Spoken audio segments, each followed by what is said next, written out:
नमस्कार दोस्तों। हमने कुछ म्यूचुअल फंड के जो पोर्टफोलियो के हैं कुछ रूल्स रेगुलेशन चेक किए, ऑनलाइन किए, अपने एक्सपीरियंस से किए। लास्ट 8 सालों से हम इस बिज़नेस में हैं म्यूचुअल फंड के, और हमने बहुत सारे पोर्टफोलियो मतलब बनवाए भी हैं। ओके, तो और बहुत सारे लोगों ने हमारे साथ जर्नी करते हुए शायद मोर देन 6 इयर्स हो गए जो अभी भी हमारे साथ हैं। मैं सिर्फ उन लोगों की बात कर रहा हूँ। ओके, तो यहाँ पे हमने अगर मैं आपको बात करूँ कि बहुत सारी चीज़ों को देखते हुए कुछ ऐसे पैरामीटर्स देखे कि अगर इन पैरामीटर्स को हम फॉलो करेंगे तो हमारा पोर्टफोलियो एक अच्छी क्वालिटी का बन जाएगा। अच्छी क्वालिटी में आप कंसिस्टेंट रिटर्न और रिस्क मैनेजमेंट बेटर हो सकती है, बेटर स्ट्रेटजी हो सकती है। ये सब चीज़ें आपके पोर्टफोलियो में तभी हो पाएंगी जब आपको लगता है कि आप एक अच्छी क्वालिटी का पोर्टफोलियो बना पाएंगे। और लेकिन सब चीज़ें ना, मैं सिर्फ और सिर्फ एजुकेशनल पर्पज़ के लिए बता रहा हूँ। कुछ भी अगर आप पोर्टफोलियो में अपने बदलना चाहते हैं या फिर आपको लगता है कि कुछ नया ऐड करना है, तो वो आप अपनी मर्जी से अपने रिसर्च वर्क पे और या फिर अपने एडवाइज़र के रिसर्च वर्क पे करेंगे। ठीक है, अब मैं चलता हूँ वीडियो के अंदर और आपको बता देता हूँ कि कौन से वो रूल्स मुझे जो लगता है। ये रूल बुक हमने बनाई जहाँ पे हमने ये देखा कि 3 से 7 म्यूचुअल फंड रखना थोड़ा सा बेटर रह सकता है। इससे ऊपर जाने से बहुत ज़्यादा फ़ायदा नहीं बल्कि नुकसान होना शुरू हो जाता है, जो बहुत सारी मतलब CFA के करिकुलम में भी इन चीज़ों के बारे में बात करी है, जो टॉप 3 मैं रूल्स बता रहा हूँ। ठीक है, कोर सैटेलाइट का एक रेशो जिसे मॉडर्न पोर्टफोलियो मैनेजमेंट टेक्नोलॉजी ऐसे कुछ बोला जाता है, तो वो भी मैंने आपको मेंशन किया था। कोर के जो फंड है उनकी क्वालिटी में क्या होना चाहिए, स्टेबल होना चाहिए और कंसिस्टेंट परफॉर्मर होने चाहिए। ओके, तभी तो उनको कोर बोलेंगे ना हम। और जो सैटेलाइट फंड है should be high risk. Obvious सी बात है, हाई रिस्क है तो बेनिफिट भी उसी हिसाब से देंगे, तो सैटेलाइट में ये भी होना चाहिए। यहाँ पे आपको ओवरलैपिंग नहीं करनी, क्योंकि अगर आप 3 फंड लेके क्वालिटी भी अच्छी रख लो, रेशो भी अच्छे रख लो, लेकिन ओवरलैप हो रहा है तो कोई फ़ायदा ही नहीं है। Okay, don't overload one market cap. Overload मतलब अगर आपने सभी के सभी large cap, mid cap, small cap रख लिए तो वो भी मुझे नहीं लगता एक प्रॉपर डाइवर्सिफिकेशन है, तो आपकी डाइवर्सिफिकेशन हैम्पर होती है।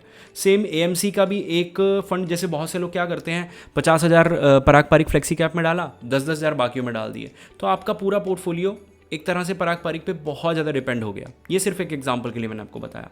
Don't put too much money in a single fund. अब कोई भी क्वालिटी हो, कुछ भी हो, तो एक फंड के अंदर बहुत ज़्यादा पैसा डालोगे, डाइवर्सिफिकेशन फिर से वही कि एक बास्केट में सभी अंडे डाल दोगे तो फिर वो दिक्कत वाली बात तो है ही। अब वो बेशक AMC के हिसाब से हो, कैपिटलाइजेशन के हिसाब से हो, किसी भी हिसाब से हो। तो यहाँ पे अब अगर मैं बात करूँ तो इस पोर्टफोलियो की अगर हम सबसे पहले रूल्स देखें तो 6 बहुत अच्छी चीज़ है कि 6 नंबर ऑफ फंड 6 हैं। कोर सैटेलाइट का कंपैरिजन करूँ तो यहाँ पे ऊपर सैटेलाइट, नीचे कोर, कोर नहीं, ये यहाँ पे कोर। मैं एक बार के लिए मिड कैप को सैटेलाइट में ही डालना चाहूँगा, लेकिन एडलविस को हम 50-50 कर सकते हैं। तो 5,000 और 7,000 40-60 का रेशो है कोर सैटेलाइट का। और कोर का क्वालिटी जो है कंसिस्टेंट, आपको भी पता है वैल्यू डिस्कवरी 2013 से कंसिस्टेंट रिटर्न बार बार देता आया है, पराग पारिक देता आया है, और ये हाई रिस्क फंड है ही। ये पोर्टफोलियो अभी बनाया गया है मे बी लास्ट 3-4 मंथ्स में। अब यहाँ पे पराग पारिक फ्लेक्सी कैप इन्होंने लिया, निप्पॉन मल्टी कैप, बंधन स्मॉल कैप।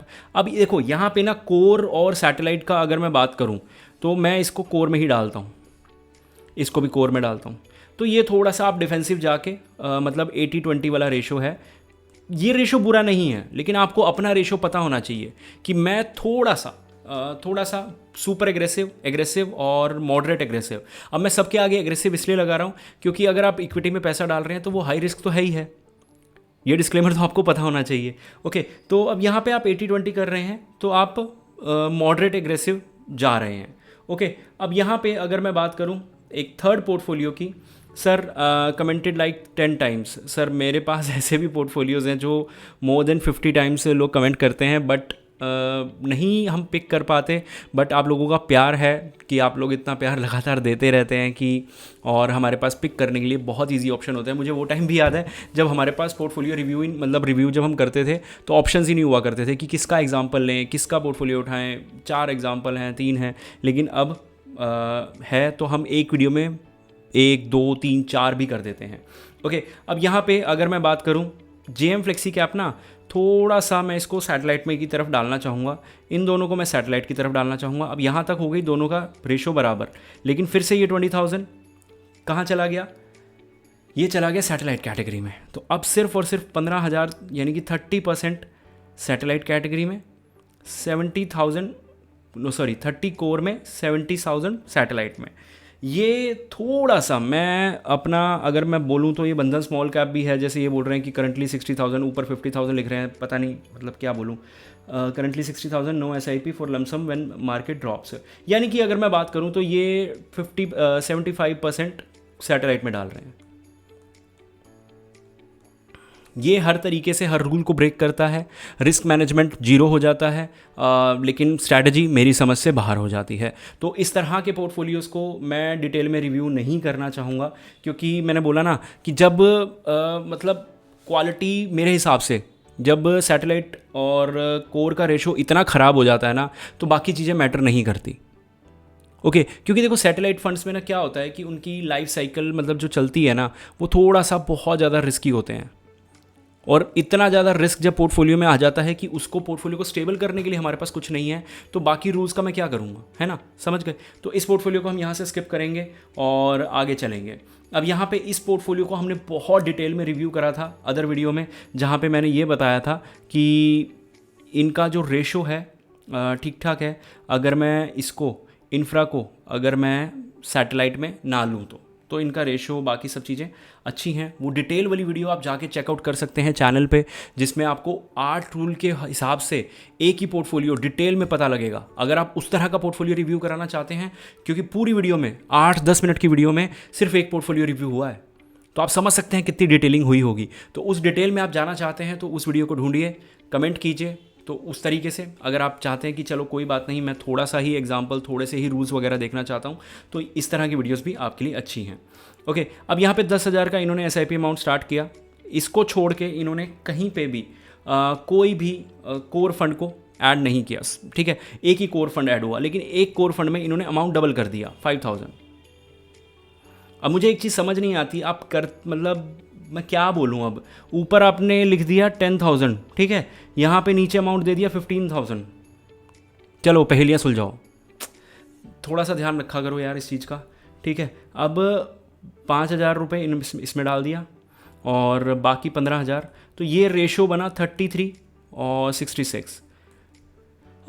ठीक है, मतलब थोड़ा सा अगर हम इसमें इंक्रीज़ करते हैं या फिर एक फ़ंड और ऐड करते हैं, तो हम यहाँ पे थोड़ा सा स्टेबिलिटी प्रोवाइड कर पाएंगे। लेकिन स्टिल वही ये चीज़ है, आपके ऊपर है, आपका डिसीजन है। अगर आपको लगता है 33-66 का रेशो ठीक है, तो आप इसे रख सकते हैं। लेकिन आपको बता दूं कि जो मैक्सिमम हम बोलते हैं, मैक्सिमम एक जनरल रूल जो हम बोलते हैं वो ये होता है कि 35 तो कोर मिनिमम होना चाहिए, ताकि जब मार्केट गिरे या स्टेबिलिटी के लिए कुछ हो आपके पास। यहाँ पे बात करूँ HDFC फ्लेक्सा कैप की, और फिर उसके अलावा सारे के सारे फिर से मिड कैप स्मॉल कैप, तो 2,000-5,000 ये भी वही। अभी ना एक प्रॉब्लम हमने देखी कि सारे के सारे मिड कैप और स्मॉल कैप लेने में भरे हुए हैं। ओके ये रूल बार बार ब्रेक हो रहा है, जिससे पोर्टफोलियो की स्टेबिलिटी पे फ़र्क पड़ रहा है। इनको देखो, ये फेलिक्स कैप में इन्होंने डाला और वैल्यू में डाला 5,000 रुपये, उसके अलावा 12,500 रुपये, फिर से वही रेशो बन गया। तो स्टेबिलिटी के नाम पे जब कोई कुछ नहीं लेता, तो उन पोर्टफोलियोज़ को हम बोल सकते हैं कि क्वालिटी के मामले में बहुत ज़्यादा लो हैं। बाकी मतलब अगर हम मार्क्स देना चाहें तो जब देखो सैटेलाइट में ना प्रॉब्लम क्या आ जाती है कि सैटेलाइट में ना हमें चर्निंग की रिक्वायरमेंट होती है। सैटेलाइट फंड्स जनरली हम देखने को मिलता है कि 70-80% ये कंसिस्टेंट नहीं होते। ये मैं पास्ट के डेटा से आपको बता रहा हूँ, ये कंसिस्टेंट नहीं होते, जिस वजह से आपको चर्निंग करनी पड़ेगी, चेंजेस करने पड़ेंगे। अगर आपके पास 70-80% पोर्टफोलियो सैटेलाइट से बना हुआ है तो चर्निंग पॉसिबल नहीं है, तो आपको इनको अपने पोर्टफोलियो में रखना पड़ेगा, बेशक वो अंडर परफॉर्मर हो या कुछ हो। तो फ्यूचर वाली जो बात है कोई प्रेडिक्ट नहीं कर सकता, बट स्टिल एक फ्यूचर वाली बात है। तो यहाँ पे हमें ये दिख रहा है कि कुछ प्रॉब्लम्स खड़ी हो सकती हैं, कुछ प्रॉब्लम्स खड़ी हो सकती हैं कि हम इतने में चर्निंग नहीं कर सकते। लेकिन हो सकता है कि इन्होंने ले रखा हो कि ठीक है यार हम इस तरीके से चलेंगे लेकिन कभी चर्न नहीं करेंगे, तो वो आपका डिसीजन हो सकता है कम्प्लीटली। होपफुली आप समझ गए होंगे। मिलते हैं अगली वीडियो में।